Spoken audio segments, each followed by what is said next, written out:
She ain't got no money in the bank.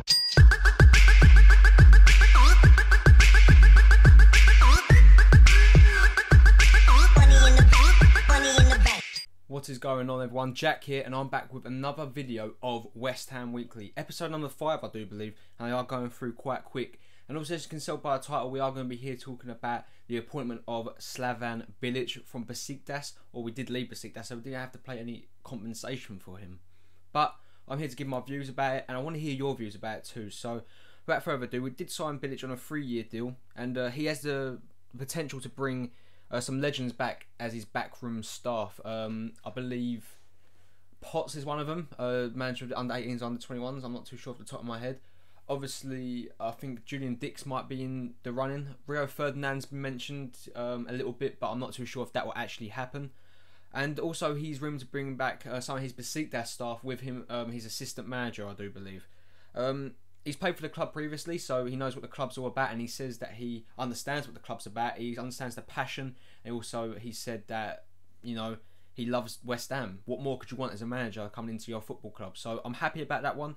His managerial record, you know, he's played 223 games as a whole, as a manager.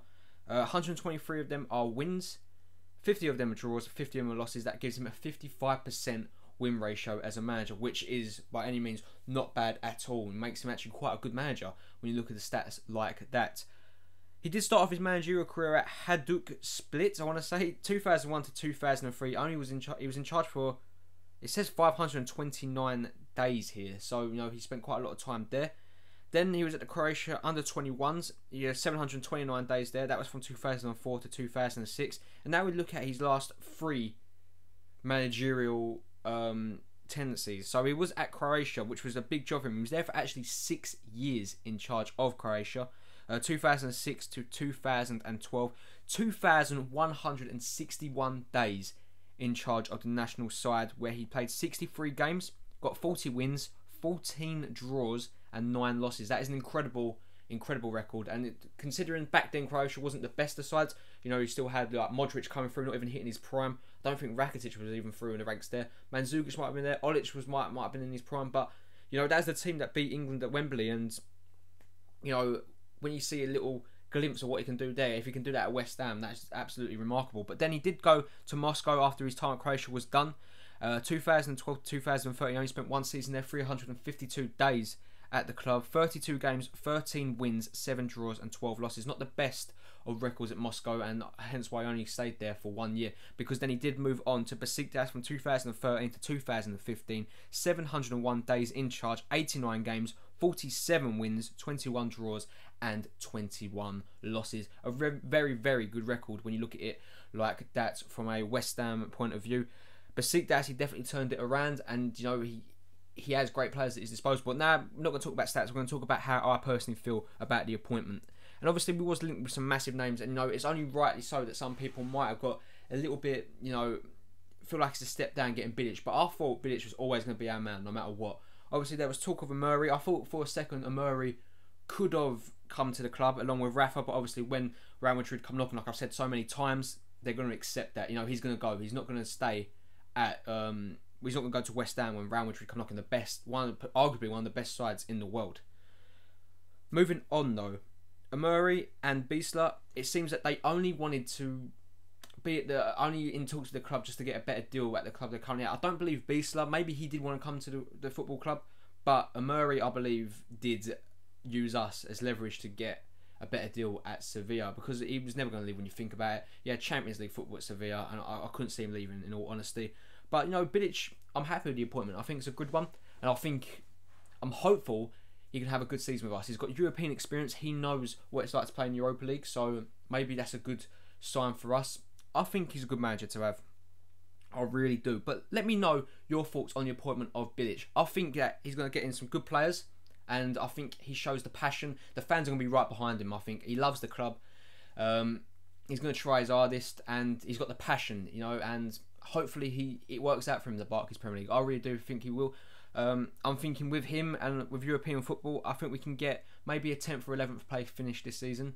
I'm hoping so anyway. You know, again, he is a good manager, so it wouldn't be beyond him to even get even higher than that. Depends on the players we do get in. But let me know your thoughts on the appointment of Slavan Bilic. Let me know in the comment section down below, or tweet me at Jack95Gamer in the description down below. I would really like to hear your thoughts, and they might appear on next week's episodes, so we can start a discussion about this. I really want to hear your thoughts on it. So comment section down below, make sure you do, or as always, tweet me. Now moving on to some news. This is going to be a short episode of West Ham Weekly, but we have got a ton of news to get through. Well, not a ton, it's all transfer news really, but coming from West Ham Central, £5 million for Alex Song. We are back in the running for him, and David Sullivan, obviously the co-owner of the club, has said that we have not given up, and he is assuring fans that we are still going for Alex Song for £5 million. That is an absolute steal for someone of his calibre. Obviously, he had a poor second half of the season, but we know what he's capable of when he joined us right at the start of the season. We know what he can do, so I'm very happy with that one, and hopefully he does come into the club for that fee. That would be just brilliant.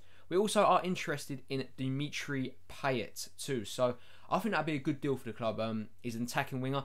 Obviously, we did lose out on Andre Ayew, who did obviously join Swansea for around about 100 grand a week, which is just stupid when you ask me. No player is worth, like, you'd expect a world-class player to be worth 100k a week, not Andre Ayew. That is, it's crazy. That is crazy. I would never have paid that for him. Obviously, if he did come into the club for that, I would have questioned that wage, but I would have been happy to see him to come into the football club. But, I'm not too sure about that one. But Dimitri Payet is also a good sign that things are getting a little bit more exciting under Slavan Bilic. If these are the kind of players we are going for, we've got some very exciting times ahead. Moving on though, West Ham have been offered Kabay by PSG also. So, Kabay, Johan Kabay, Alex Song. My word, can you imagine that? Can you imagine a midfield with them? And also, it would just be incredible. It really would. I believe we could get around about 8 million for Kabay, but also he is linked with moves to Tottenham and Crystal Palace. So, I don't know if you heard that, but his move back to the Barclays Premier League looks imminent. So, I'm happy about that one, and hopefully it will be to West Ham United. And Bilic also wants Tor from Besiktas, our Turkish brothers Besiktas. Very exciting player. I saw him play in the Europa League. He looked like a very strong, agile player for his size anyway. And, he's got that bit of flair he can add. So I'd love to see him in the Barclays Premier League for the right price also. Coming on from West Ham news now. West Ham are after Barcelona youngsters Haliovic and Munir, maybe some more, as Barca B did get relegated from the Spanish second division, and obviously some of them players are too good to be playing in the third tier of Spanish football, so we could be seeing them come to the Barclays Premier League and maybe try their hand out there. So that'd be interesting to see if West Ham can get the hold of him. I think Munir would be very good, and Haliovic is obviously thought of as being one of the best talents in the future, so that could be very good to see. West Ham are also among clubs monitoring Mbaye Niang. He has a contract situation where I don't believe he it's a weird one. I don't think he's going to sign a new contract. So among other clubs, I believe Newcastle, Spurs are among other clubs that are monitoring him. But we was in for him last season too, I do believe. I wouldn't be too shocked if that one didn't come true. Bilic also wants Oluke Sahin from Besiktas too, or Sahan. Centre attacking midfielder, I do believe, or he's a winger. Don't know much about him, in all honesty. Hopefully, if he comes in, he'll be a good one. Obviously, we're going to be linked with a lot of Besiktas names because obviously Slavan Bilic was the manager there for 2 years, and maybe he wants to bring some of them over to West Ham. But I'll be happy with that appointment also. Also, Gignac is flying into London for talks with West Ham United. One of the top goal scorers in Ligue 1 last season, outscoring the likes of Cavani and Ibrahimovic. He's available on a free transfer, and I believe that would be a really good deal if the Hammers can get him into the club. For a free transfer, it's an absolute steal. He's a very tall and physical player. Kind of reminds me of like Andy Carroll, but obviously he is not injury prone. So that'd be interesting to see. And I think Gignac would do well in Europe too. I don't know how teams will be able to handle the likes of Andy Carroll and Gignac in Europe. So that'd be a good one for us. Hammers are also still keen on getting Jenkinson out on loan for us. Good one. Arsenal, like I said, I've touched up on this, but I hope we can get Jenko. I really do. I think he's a great player. But if not, Kieran Trippier is available for around about 3.5 million, half the price of what Jenkinson's available for. So I wouldn't mind getting Trippier in either. He's got a great delivery on him, and he looks like a solid right back to have into the club. And West Ham are in discussions to sign Loic Remy from Chelsea. But again, a lot of people speculating that might just be agent talk. Maybe we're not in for Loic Remy. And there was something coming in from a the bowling inside or something like that. That West Ham are in talks to sign a proven French international, a top French international. So that I could be Loic Remy or Johan Cabaye or even Gignac. We don't know, but I think it would be Cabaye more than Loic Remy. But moving on now to transfers, Bilic wants to bring Demba Ba back to West Ham United from Besiktas. I think that would be a perfect deal for West Ham, in all honesty. If we get him in, that would be fantastic for the club. He's 30 years of age. He's probably going to be cheaper than the likes of Charlie Austin to bring into the club. And he knows the Premier League. He can find the back of the net. He's a physical player, and obviously he's played for the likes of Chelsea and Newcastle and West Ham in previous times. And he's proven that he is the top dog in the Barclays Premier League. He can get goals. And also, Ravel Morrison is in talks with Queen's Park Rangers over a pre-contract. They're asking him to... QPR are in talks with Lazio to try and make sure that they can cancel his pre-contract with them so he can join Queen's Park Rangers. I don't know what the hell's happening with that one. Hopefully it's not true. I'd like to see him prove himself in Italy, like Paul Pogba has. You know, it'd be interesting to see. But West Ham transfers also... not West Ham transfers, sorry. West Ham news has come out. Reminder on our fixtures. The Barclays Premier League fixtures will be announced on the 17th of June. This is to keep in your guys' mind. Obviously... pre-season does start on the 22nd of June, which is, you know, a little bit afterwards. And also on the 22nd of June, Europa League fixtures are also announced, I do believe, which is not too bad. Then Europa League does start on the 2nd of July, and the Premier League does start on the 8th of August. It'll be somewhere on the screen there, guys, so you can take that down. And very important dates for us, and make sure you do remember them, and make sure we can all get down to the bowling ground on the 2nd of July to support the Hammers in Europa League. Now signing off on some very positive news. West Ham United have signed Pedro Obiang from Sampdoria for a fee around about 5 to 6 million euros, which is a good deal. I believe it's a 4-year deal, and I'm happy to see him join the club. Pedro is a hammer, and I'd like to see your guys' thoughts on that also in the comment section down below. How well will Pedro Obiang do at the club?